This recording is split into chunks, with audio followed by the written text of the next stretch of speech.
Alur cerita God Level Assassin chapter ke-88 sampai ke-90. Video ini merupakan kelanjutan dari chapter sebelumnya. Di cerita sebelumnya, Shadow bergerak bersama Nona Lin Qingwan menuju ke koordinat bos monster. Cerita kemudian berlanjut. Kini Shadow telah tiba. Di hadapannya berdiri kokoh sesosok monster bertanduk mengerikan, yang seluruh anatomi tubuhnya terbungkus oleh zirah armor organik yang tampak tak tertembus. Monster tersebut seketika mendeteksi fluktuasi aura kedatangan Shadow, insting predatornya mulai bergejolak. Namun, Shadow bergerak lebih cepat dari kedipan mata. Dia menerjang dengan akselerasi yang melampaui logika, melepaskan skill mematikan. Instant Shadow, Slash. Tanpa sempat memberikan perlawanan yang berarti, monster lapis baja itu tumbang, dikalahkan dengan efisiensi yang mengerikan dalam sekali tebas. Sekarang kau bisa keluar dan menyapu sisa-sisa sampah ini. Mari kita lanjutkan ke lokasi berikutnya. Bos Shadow, seru Lin Qingwan dengan nada tertahan. Aku baru saja menerima intelijen dari atasan. Mereka mengonfirmasi bahwa bos level Diamond telah ditemukan, lengkap dengan data-data krusialnya. Apakah Anda tertarik? Oh, bos level Diamond?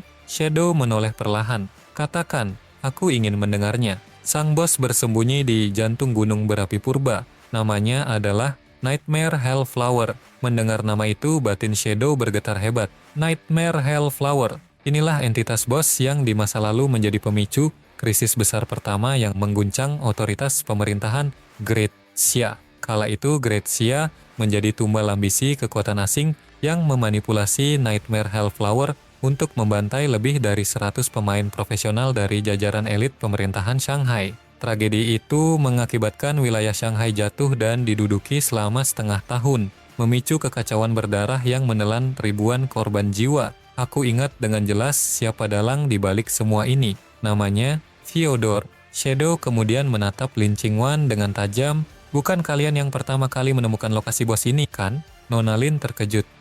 Benar. Sepertinya informasi ini awalnya ditemukan oleh pihak asing. Para petinggi di atas telah memutuskan untuk memobilisasi tim besar beranggotakan 100 orang untuk melakukan serangan serentak. Shadow mendengus dingin. Keputusan mereka tidak relevan. Mereka tidak tahu apa-apa tentang ancaman yang sebenarnya mereka hadapi. Dengar, abaikan instruksi itu. Cari 25 orang, minimal level 18, dan pastikan mereka semua telah menempuh kenaikan jabatan pertama. Hah? Pasukan elit sebanyak itu? Lin Qingwan terperangah. Apakah sosok sehebat bos Shadow masih membutuhkan bantuan dari mereka? Tanyanya ragu. Shadow memberikan penjelasan teknis. Meskipun Nightmare Hellflower hanya berlabel Diamond, namun statistik dasarnya mendekati atribut bos level Epic. Apa? Jadi, Lin Qingwan semakin tidak mengerti. Kenapa bos masih membutuhkan bantuan mereka jika Anda bisa menanganinya sendiri? Shadow menjawab dengan nada datar, hanya ada 2 metode untuk menundukkan makhluk itu. Metode pertama adalah menghancurkannya dengan kekuatan absolut yang mentah, namun kapasitas levelku saat ini belum mencapai titik itu. Nona Lin mengangguk pelan, menyadari keterbatasan yang ada sejenak. Bahkan bagi seorang Shadow sekalipun, ya jadi kita harus menggunakan metode kedua. Ini adalah strategi standar yang presisi. Dan strategi ini secara matematis membutuhkan setidaknya 25 orang yang kompeten. Nona Lin bertanya lagi, tapi mengapa tidak mengikuti saran atasan dan menggunakan kelompok besar berisi 100 orang? Bukankah itu akan menjamin kemenangan lebih mudah? Aku tidak bisa menjelaskan mekanisme detailnya padamu sekarang, potong Shadow tegas. Jika kau menaruh kepercayaan padaku, lakukan persis seperti yang kukatakan. Namun jika kau ragu, silakan jalankan rencana bodoh mereka. Mendengar ketegasan itu, Lin Qingwan terdiam dengan peluh dingin yang mulai bercucuran. Dalam hatinya, dia membatin. Meskipun tindakan Shadow seringkali mustahil diprediksi, faktanya semua langkah yang dia ambil selalu berakhir demi stabilitas pihak berwenang. Apakah benar dugaannya? Apakah orang-orang di posisi atas memang tidak tahu apa-apa tentang bahaya ini? Baiklah, ucap Lin akhirnya mengalah. Namun persyaratan yang Anda minta terlalu tinggi. Dalam waktu sesingkat ini, saya hanya sanggup mengumpulkan maksimal 10 orang elit. Sebelum menghilang ke dalam bayangan, Shadow berkata, 10 sudah cukup, aku sendiri yang akan mencari sisa anggotanya. Shadow, bisakah aku benar-benar menggantungkan kepercayaanku padamu kali ini? Bisik Lin Qingwan dalam hati. Alur cerita berpindah secara dramatis ke dalam dimensi mimpi seseorang. Terlihat memori masa lalu Qin Feng atau Shadow saat dia masih menyandang kelas warrior, bertarung membabi buta melawan puluhan monster demi melindungi adiknya. Dia membiarkan tubuhnya tercabik dan terluka parah, asalkan adiknya tetap dalam dekapan yang aman. Lalu, dalam visi mimpi tersebut, sosok Qin Feng yang bersimbah darah tiba-tiba bertransformasi, siluetnya mengenakan masker gelap dan rambutnya berubah menjadi penampilan Shadow yang sekarang. Di tengah keheningan mimpi itu, Qin Feng membisikkan sebuah nama, Qing Xiaoyu. Seketika seorang wanita tersentak bangun dari tidurnya dengan napas tersengal. Ternyata itu adalah fragmen mimpi yang terus menghantui Qing Xiaoyu. Xiaoyu bergumam lirih, mimpi ini lagi-lagi mimpi yang sama. Sejak kecelakaan yang merenggut kedua kakiku, sosok pria dalam mimpi itu justru menjadi semakin nyata dan jelas. Dia selalu ada di sana, membantuku meningkatkan level, melindungiku dari maut, dan memberikan segalanya untukku. Dan kali ini akhirnya aku bisa melihat wajah di balik masker itu dengan sangat jelas. Qin Feng kakakku, dia masih hidup, dan ternyata dia adalah Shadow. Xiaoyu dengan gemetar menyambungkan ingatannya, lokasi dan monster-monster yang muncul dalam mimpiku ternyata ada di dalam game ini. Mimpiku bukan sekadar bunga tidur, itu adalah kenyataan. Ini berarti, apakah Qin Feng benar-benar sang penguasa bayangan Shadow? Aku harus masuk ke dalam game sekarang juga, tidak bisa ditunda lagi. Aku ingin dia mengakui identitasku sebagai bagian darinya, sebagai adiknya. Namun Xiaoyu tiba-tiba termenung. Tunggu sebentar Xiaoyu, kau terlalu gabah. Kau sudah berpapasan dengan Shadow berkali-kali di dalam game, dan dia selalu memperlakukanmu seperti orang asing.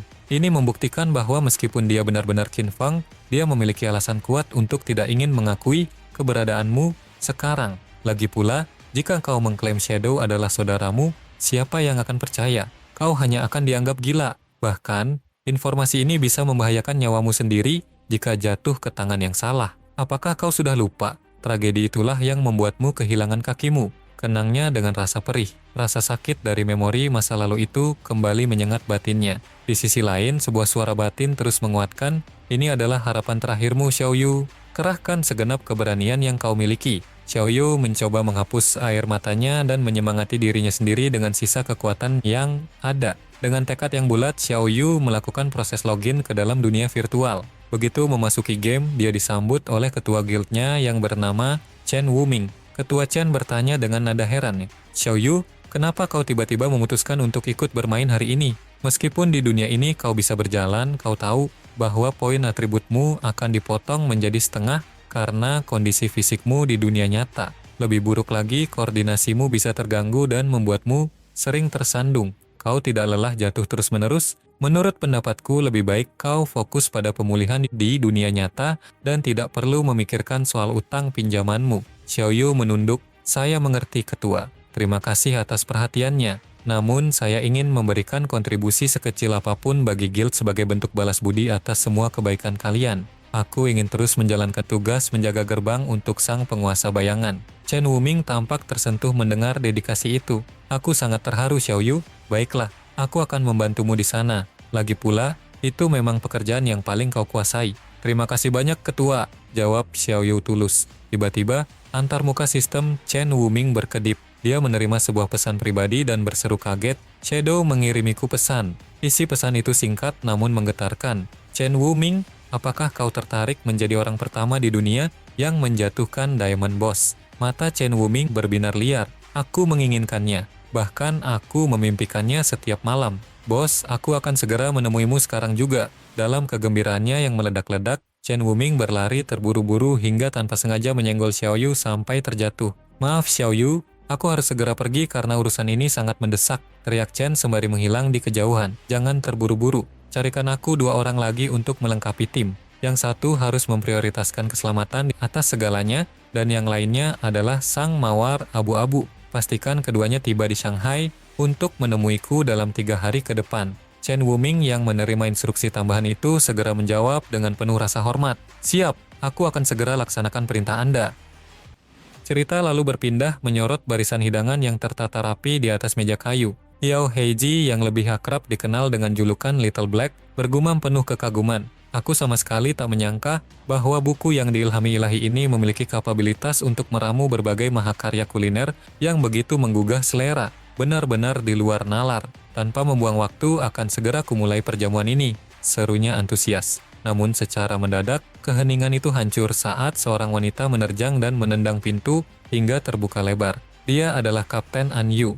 Dengan nada otoriter ia berseru, Little Black, segera ikut denganku. Bos Shadow tengah memobilisasi kekuatan dan merekrut anggota tim inti. Tanpa memberikan ruang untuk bernegosiasi, Little Black langsung dicengkeram dan diseret paksa oleh Kapten Anyu. Little Black meronta panik. Tunggu sebentar, aku bahkan belum sempat menyentuh makananku. Kapten Anyu mendengus, makan, makan, dan makan. Hanya itu yang ada di otakmu sepanjang hari. Dengarkan sang master bayangan yang selama ini menjadi sokongan kita, ini adalah kali pertama dia secara personal meminta bantuan orang lain, tegas Anyu. Di belahan koordinat lain, visual beralih memperlihatkan sisa-sisa pertempuran. Bola-bola cahaya, jarahan, loot berserakan di tanah, memancar dari entitas monster yang baru saja ditumbangkan. Sosok di sana tertegun sejenak saat menerima pesan transmisi dari Shadow. Segera kembali ke kota iblis dan gunakan koordinat teleportasi guild untuk mencapai titik temu di Akademi Roh Jahat. Dia merespons singkat, dimengerti guru. Siapakah sebenarnya sosok wanita misterius ini? Jika ditilik dari siluetnya, ia menyerupai Ghost Spirit, salah satu pilar dari Guild Shadow. Namun, aura dan penampilannya kini telah mengalami metamorfosis yang sangat drastis. Alur kemudian berpindah ke basis persembunyian Akademi Jahat yang terletak di tengah hamparan reruntuhan Shanghai. Seorang wanita dengan topi penyihir ikonik muncul dari balik bayang-bayang. "Hey bro, sepertinya kau sedang mencariku ya?" Shadow menyahut tenang, "Benar. Dalam beberapa hari ke depan, seorang atasan akan sangat membutuhkan kapabilitas dan keahlian unikmu." Namun, Shadow tertegun saat memindai statusnya. "Tunggu, bagaimana mungkin levelmu masih tertahan di level 10? Wanita itu terkekeh ringan. "Yah, aku telah mengalokasikan seluruh poin pengalaman EXP milikku demi mengejar progres kemajuan karier." Shadow bergumam takjub. "Kau sudah melakukan kelas advancement hingga 3 kali? Kau benar-benar senekat itu dalam mengambil risiko?" Di tengah percakapan intens tersebut, sosok yang sebelumnya menerima pesan tiba di lokasi. "Guru, saya telah tiba sesuai instruksi." Shadow terperanjat melihat transformasinya dan berseru, "Ghost Spirit, kau bahkan sudah naik jabatan 3 kali?" Ghost Spirit menjawab dengan penuh kepatuhan, "Saya selalu memegang teguh petuah guru, bahwa progres karier dan spesialisasi profesi adalah fondasi yang paling krusial." Mereka pun bersiap untuk berangkat, sementara Shadow hanya bisa menghela napas. "Aku benar-benar tak habis pikir dengan kalian, gadis-gadis kecil yang ambisius. Meskipun progres karir itu vital, kalian tidak boleh membiarkan gap level tertinggal terlalu jauh dari standar rata-rata." Keduanya bersorak girang. "Ore," Shadow melanjutkan, "ayo berangkat, aku akan mengawal dan membantu kalian melakukan power leveling dalam beberapa hari ke depan." Ghost Spirit berkata dengan mata berbinar, "Aku akan menyaksikan demonstrasi kekuatan luar biasa. Guru, sekali lagi, aku berjanji akan menyerap setiap pelajaran dengan giat." Singkat cerita, 3 hari berselang di jantung reruntuhan Shanghai yang dikelilingi aktivitas vulkanik gunung berapi aktif. Ini adalah domain mematikan. Lokasi bersemayamnya bos monster tingkat Diamond. Di sana, tim yang dipimpin Wang Meng dan Anyu telah mencapai titik koordinat. Kapten Anyu berbisik, "Ini adalah koordinat presisi yang diberikan oleh sang ahli. Luar biasa, jumlah petarung yang berkumpul di sini benar-benar masif. Tunggu wajah-wajah mereka semua tampak familiar. Lihat pria di sebelah sana. Dia adalah sang maestro safety first, pendekar pedang dengan mekanik menghindar yang absolut dan sempurna. Selain Shadow, dialah satu-satunya anomali yang mampu menumbangkan bos secara solo. Lalu lihat pria itu, auranya memancarkan kehebatan bela diri yang murni. Dia adalah pemimpin guild Will Ksatria, penguasa absolut di seluruh wilayah Shanghai. Dan wanita itu, Grey Rose, penyihir peringkat wahid di jajaran papan peringkat global. Ada juga jajaran pemain elit lainnya, Milky White Snowflake, Turkey Flavored Rice Crackers, Sister Fansang Gatekeeper, Little Dreamfish, hingga Shuhei. Mereka semua bukanlah pemain mediocre. Mereka adalah para titan yang namanya terukir di papan peringkat tertinggi. Apakah seluruh barisan elit ini dimobilisasi hanya oleh satu orang, Shadow? Namun perhatian mereka teralihkan pada 2 sosok asing. Tapi siapa mereka? 2 orang itu tampak asing di mata kita. Wang Meng menggeleng mengakui ketidaktahuannya. Ternyata tim Anyu memang belum pernah bersinggungan dengan Theodore maupun Zuma. Zuma berbisik pelan, "Tuan Theodore, hanya ada sekitar 20 personel di sini. Angka ini jauh dari klaim pejabat dinasti Xia Agung yang menjanjikan legiun 100 orang. Apakah kerahasiaan rencana kita telah bocor?" Theodore menyeringai tipis, "Tenanglah Zuma, rencana yang kurancang adalah sebuah kesempurnaan. Perhatikan baik-baik, setiap individu di sini adalah manifestasi dari yang terbaik di antara yang terbaik." Dalam pertempuran tingkat tinggi, kualitas absolut jauh melampaui kuantitas yang rapuh. Ini membuktikan bahwa dinasti Xia Agung benar-benar mempertaruhkan segalanya demi serangan bos Diamond ini. Zuma menunduk hormat. Saya menaruh kepercayaan penuh pada Anda, Tuan Theodore. Namun di dalam lubuk hatinya, Theodore membatin dengan licik. Sebenarnya, aku telah mengaktifkan ramalan terlarang, tanda Dewa Bintang. Bunga-bunga mekar sesuai ritme takdir menyeret jiwa-jiwa yang berduka ke dalam fata morgana mimpi. Hanya kau yang diberkati keberuntungan. Jalan tak kasat mata membentang di angkasa. Aku akan mengantarmu kembali ke tanah air yang telah lama kau rindukan. Ramalan itu telah mengonfirmasi bahwa skenarioku akan berakhir dengan kesuksesan mutlak. Seluruh orang di sini akan binasa tertelan oleh mimpi buruk yang aku ciptakan. Dan aku akan menaiki pesawat kembali ke negara M sebagai pemenang tunggal. Namun, Zuma, Tony, Mei Jingchu, kalian mungkin tidak akan masuk dalam daftar mereka yang selamat. Tiba-tiba sebuah ledakan sonik mengguncang area tersebut, memicu kepanikan di antara para pemain elit. Demi Tuhan, fenomena apa ini? Sesosok naga hitam legendaris, manifestasi dari kegelapan dan tulang belulang, muncul membelah langit di hadapan mereka semua. Mereka terkesiap serentak. Itu, seekor naga? Apakah naga tulang ini adalah wujud dari bos Diamond yang kita cari? Namun yang lain menyanggah dengan teriakan, "Bukan, itu salah. Lihat di punggungnya, ada seseorang yang menungganginya. Itu adalah Shadow." Naga mengerikan ini ternyata adalah tunggangan Shadow. Theodore membatin, tercengang. Inikah sosok Shadow yang legendaris itu? Mereka sudah menguasai tunggangan tingkat epik. Akselerasi perkembangan mereka benar-benar berada di luar logika. Theodore menatap dengan sorot mata penuh tipu daya. Tapi Shadow, hari ini akan menjadi monumen kematianmu. Shadow melompat turun dari punggung naganya, mendarat dengan dentuman keras tepat di titik sentral kerumunan. Shadow kemudian melemparkan tatapan tajam, sebuah pandangan intimidatif yang menusuk langsung ke arah Theodore. Theodore tersentak, wajahnya mendadak pucat pasi, hanya karena kontak mata sesaat itu. Shadow berucap dengan suara berat, "Semua pion sudah berkumpul di posisi masing-masing. Tunjukkan jalannya, Theodore." Theodore terperangah, hatinya bergejolak hebat. Kita belum pernah bertatap muka, bagaimana dia bisa mengidentifikasi namaku secara instan?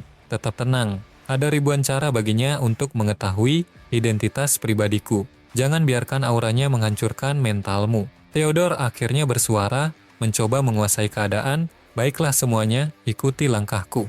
Mari kita ukir sejarah dengan meraih kemenangan pertama atas Diamond Boss ini bersama-sama. Namun dalam benaknya, Theodore kembali mempertegas keyakinannya. Ramalanku 100% akurat. Rencana agungku tidak akan pernah mengenal kata gagal.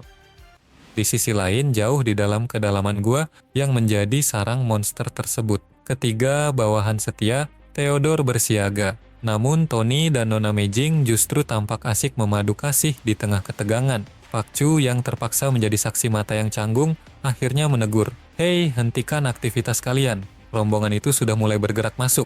Mei-jing mendengus kesal. Cih, dari sekian banyak waktu, mereka malah muncul di saat yang paling krusial. Benar-benar perusak suasana. Tony menimpali santai. Sudahlah Mei-jing, setelah misi ini tuntas, kita akan segera mengekspansi kesenangan kita di negara M. Di sana nanti kita bisa berpesta pora sepuas hati tanpa gangguan siapapun. Tak lama kemudian, Theodore tiba bersama barisan pemain lainnya di zona inti bos monster tingkat Diamond. Di balik bayang-bayang bebatuan besar, ketiga bawahan Theodore telah bersiap melakukan penyergapan. Mei-jing berbisik dengan nada dingin, "Bersiaplah untuk melancarkan serangan kejutan." Tony menyeringai haus darah. Waktunya telah tiba untuk menuntut balas atas kematian Shishi. Pak Chu Kunshan menggeram dengan kebencian mendalam, "Mampuslah kau, Shadow.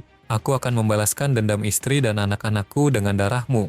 Begitu menapakkan kaki di area tersebut, sebuah notifikasi sistem muncul dengan peringatan yang menggetarkan jiwa. "Peringatan, Anda telah memasuki jantung gunung berapi neraka. Area ini adalah zona mimpi buruk. Laju degradasi usia di wilayah ini berakselerasi 10.000 kali lipat lebih cepat." Theodore menyeringai tipis sembari menunjuk ke arah pusat kawah. "Saksikanlah sang penguasa Diamond Boss, Nightmare Hellflower. Rasakan tekanan auranya sekarang. Sejujurnya, saya merasa jumlah pasukan sekecil ini tidak akan cukup untuk meruntuhkan Diamond Boss sesadis itu. Akan jauh lebih bijak jika kita mengirim lebih banyak unit ke sini. Itu akan jauh lebih dapat diandalkan." Chen Wuming menyahut dengan nada dingin dan tak tergoyahkan, "Tidak perlu, seluruh personel di tim ini adalah pemain elit terpilih. Cukup jelaskan pada kami mekanisme dan strategi untuk menjatuhkan bos itu." "Oh, sebaiknya kau pertimbangkan baik-baik keputusanmu." balas Theodore dengan tatapan penuh arti. Begitu gerbang pertempuran bos dibuka, tidak akan ada jalan untuk kembali. Pintu keluar akan tersegel sepenuhnya. Tidak ada jalan kembali? Apa sebenarnya maksudmu? Ini berkaitan dengan mekanisme bos yang sangat kompleks. Saya tidak ingin membuang energi dengan menjelaskan detail yang sama berulang kali. Aku bertanya padamu untuk terakhir kalinya. Apakah kau benar-benar yakin ingin memicu kemarahan monster ini dengan jumlah orang yang sangat sedikit? Para pemain lain justru bersorak dengan penuh keyakinan. Tentu saja, dengan kehadiran Shadow Master di sisi kita, menumbangkan bos ini akan menjadi misi yang sangat mudah. Pemain lain menimpali, benar sekali. Saya menaruh kepercayaan penuh pada kemampuan sang ahli. Dengan sosok sekuat itu yang mengawal kita, tidak ada satupun monster yang bisa menghentikan langkah kita. Wajah Theodore mengkerut, tampak muak dan gusar mendengar pujian setinggi langit yang dilontarkan para pemain untuk Shadow Master. Mari saling menyemangati demi raihan first kill Diamond Boss ini, seru Theodore dengan nada yang dipaksakan. Theodore berbalik dan bergumam sinis, "Huff, baiklah, Shadow pemula. Cukup sudah basa-basi ini. Kalian semua memang sombong dan keras kepala." Theodore memungut sebongkah batu obsidian dari tanah dan berkata, "Selanjutnya, saya akan memaparkan mekanisme bos ini. Sebenarnya instruksinya sangat sederhana. Kalian hanya perlu menyadari satu hal krusial, yaitu Theodore mengambil posisi bersiap melemparkan batu itu untuk memicu amarah sang monster yang tengah tertidur. Dengarkan baik-baik, karena saya hanya akan mengucapkannya sekali saja. Kalian semua akan mati di sini." Theodore melontarkan batu itu dengan tenaga penuh sembari berteriak, "Sekarang, eksekusi tindakan kalian." Batu itu menghantam tubuh monster dengan telak, dan seketika sang penguasa area itu terbangun dengan raungan yang memekakkan telinga. Dalam sekejap, gelombang energi gelap meledak. Orang-orang di area tersebut terkena skill kutukan sang monster. Mereka semua secara paksa diseret masuk ke dalam status mimpi buruk. Wang Meng berteriak panik. Apa sebenarnya status mimpi buruk ini? Kesadaranku mulai kabur. Oh tidak, ini jebakan. Semuanya, cepat mundur dan keluar dari area ini sekarang juga. Namun Tony tiba-tiba muncul di ambang pintu, menutup jalur pelarian dengan seringai licik. Dasar tikus-tikus Daxia, kalian pikir bisa melarikan diri begitu saja? Tidak mungkin. Tony mengaktifkan skill Great Wall, menciptakan dinding raksasa yang mengunci total jalan keluar. Kepanikan hebat mulai menjangkiti orang-orang di dalam. Oh tidak, pintu masuk telah diblokir sepenuhnya. Brengsek, pengkhianatan ini sudah direncanakan. Lihat, Theodore juga terjebak di dalam. Dia sendiri tidak akan bisa melarikan diri dari maut ini. Theodore justru tertawa mengejek. Apa kalian pikir aku sebodoh kalian? Zuma, aktifkan Soul Walker. Soul Walker adalah skill langka yang mampu mengubah wujud pengguna menjadi jiwa astral yang kebal terhadap segala jenis serangan fisik maupun sihir. Theodore terus memanggil dengan tidak sabar, "Zuma, lakukan sekarang juga." Theodore menoleh ke arah Zuma, namun matanya membelalak karena terkejut. Zuma telah tumbang bersimbah darah. Sebuah serangan presisi telah menghancurkan kepalanya. Theodore menggeram. Apa? Sialan! Apa yang sebenarnya terjadi di sini? Ternyata sosok yang mengeksekusi Zuma adalah Lin Qingwang. Dugaan Shadow ternyata benar. Mereka yang bukan dari golongan kita pasti menyimpan hati yang berbeda dan penuh tipu daya. Dasar mata-mata asing, bersiaplah untuk menebus dosa kalian dengan nyawa. Lin Qingwang segera melancarkan serangan panah pemecah yang melesat membelah udara menuju jantung Theodore. Namun sesaat sebelum anak panah itu merobek dadanya, Theodore mengeluarkan sebuah kartu skill bercahaya dari telapak tangannya. Theodore menyeringai licik, naif sekali. Dalam sekejap mata, tubuh Theodore lenyap secara misterius dan posisinya digantikan oleh orang lain. Anak panah itu pun menghujam telak ke arah orang tersebut, bukan ke arah Theodore yang menjadi target utama. Lin Qingwang terperangah tak percaya. Di mana Theodore? Mengapa targetnya berubah menjadi orang lain? Theodore berhasil berpindah tempat dalam sekejap. Ia muncul tepat di belakang posisi Tony. Bawahannya tersentak kaget. Tuan Theodore, bagaimana bisa? Ternyata Theodore telah mengaktifkan kartu skill alam bintang gelap. Sebuah sihir tingkat tinggi yang memungkinkannya bertukar posisi secara instan dengan pemegang kartu pasangan lainnya. Secara tak terduga, Theodore bertukar tempat dengan bawahannya yang malang, Pak Chu Kunzan. Tony bertanya dengan nada mendesak, bagaimana dengan Zuma? Dia tertinggal di sana. Mei Jing menimpali dengan wajah pucat. Chu Kunshan juga menghilang dari radar. Theodore menggeram penuh amarah. Rencana awal kita gagal total.